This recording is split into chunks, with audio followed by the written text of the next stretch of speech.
Just go with the flow. If they tell you to do it, you just do it. Don't ask no questions. Okay. That's good. Yes, ma'am. Yes, sir. Yeah. Yes, ma'am. You can ask questions, but you're probably not going to get a real thorough answer. You're wasting your breath. You can't. Yeah, you can, but you're wasting your breath. So it's like, nah. That's it. Which means yes.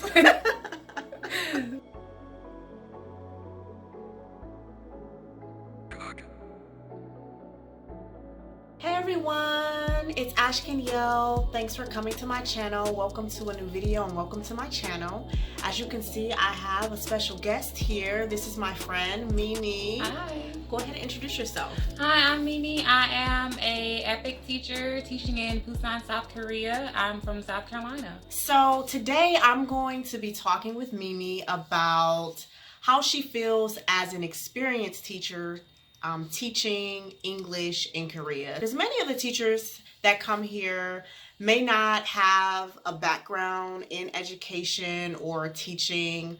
Many teachers may have gotten the certification like a TEFL, which is teaching English as a foreign language, or teaching English as a second language, or the CELTA, which I actually can't remember what that stands for, so I'll put that in the caption. So tell us a little bit about what you were doing before you came to South Korea.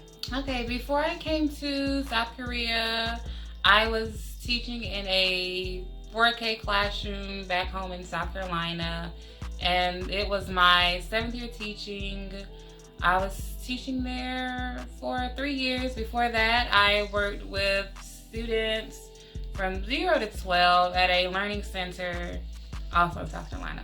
So yeah, I've been teaching basically since I graduated college, so that's all I know. Describe how prepared you felt coming to Korea to teach English as a foreign language, given your years of experience teaching back home in America and having your bachelor's of education.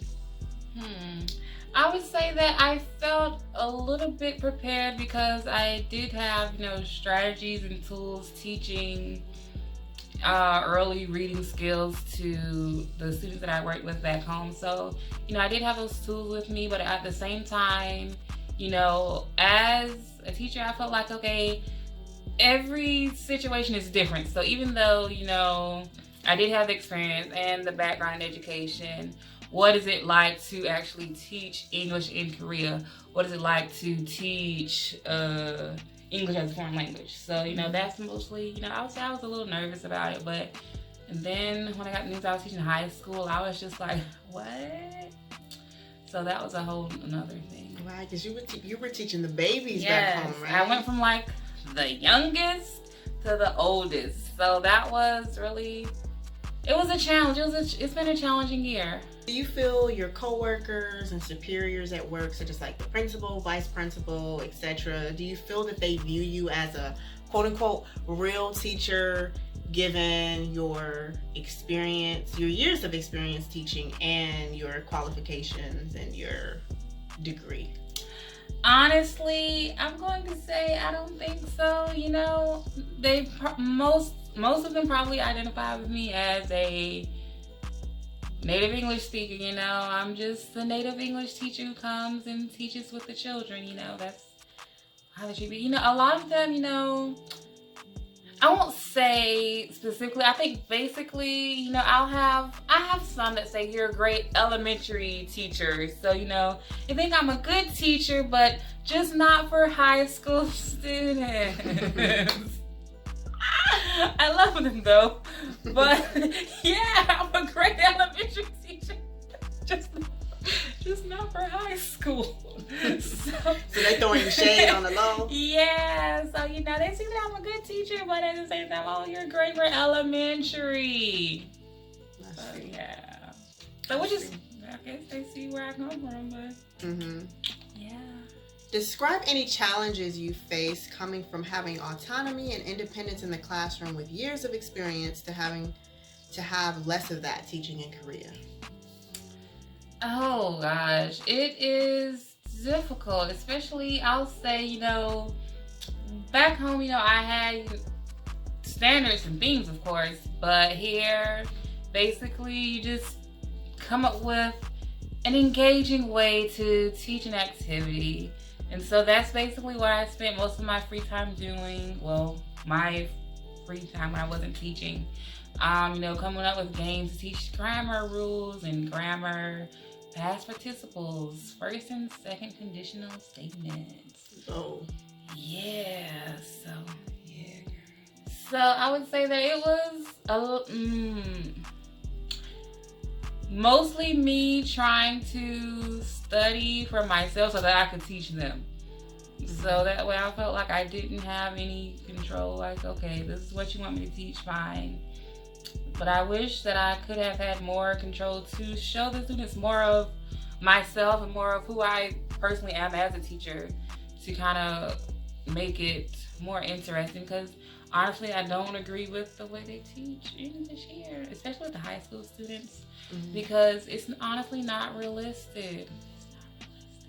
Like, yes, it's important to learn about how to talk to people in grammar, but let's make sure all their skills are up to par first, like actual skills.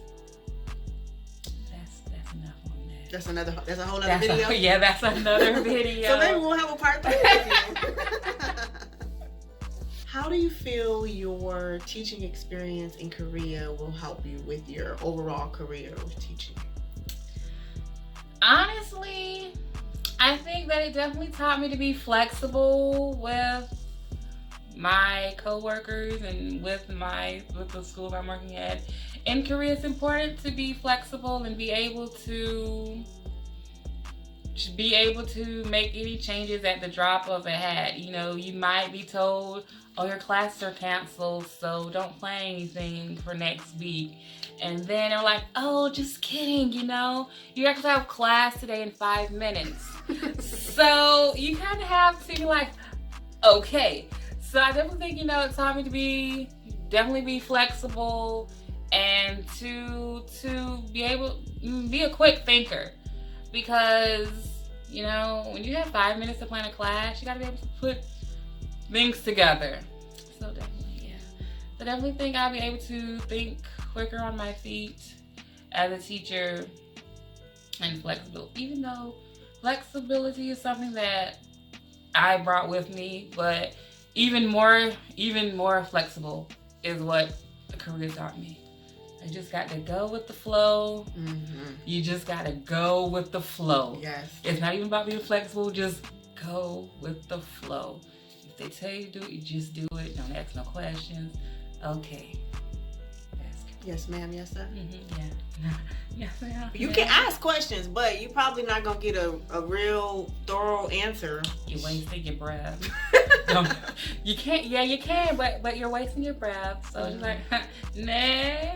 That's it. Which means yes.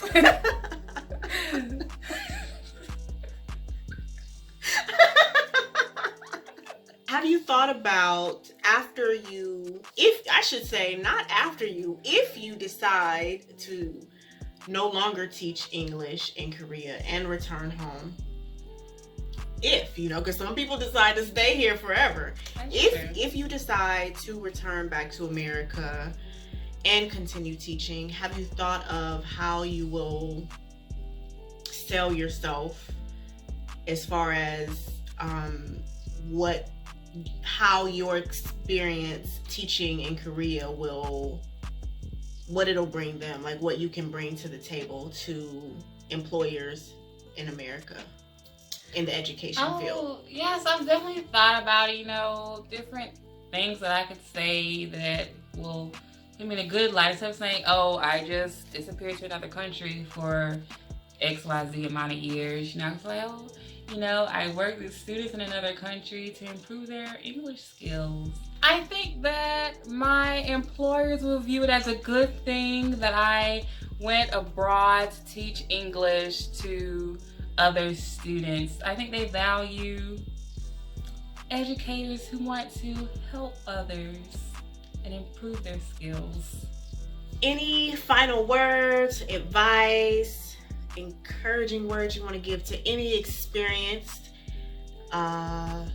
teachers out there who are thinking of coming to Korea, like leaving their careers behind to come to Korea or abroad anywhere outside of America to teach English? I say, go for it. It is a change. It's a challenge, but I think that challenges make life worthwhile. So definitely, challenge yourself and don't be afraid to try something new, because as a teacher, I believe that it's important to be a lifelong learner. So yeah, I'll say that teaching high school for me was challenging, but I learned a lot here about not only about myself, but but personally, but as an educator, what skills I need to improve on, how can I be a better teacher, and reflecting on things like that. So I definitely say, if you're an educator, definitely take the jump. It's amazing. I wouldn't trade it for anything. Well, thank you, Mimi, for coming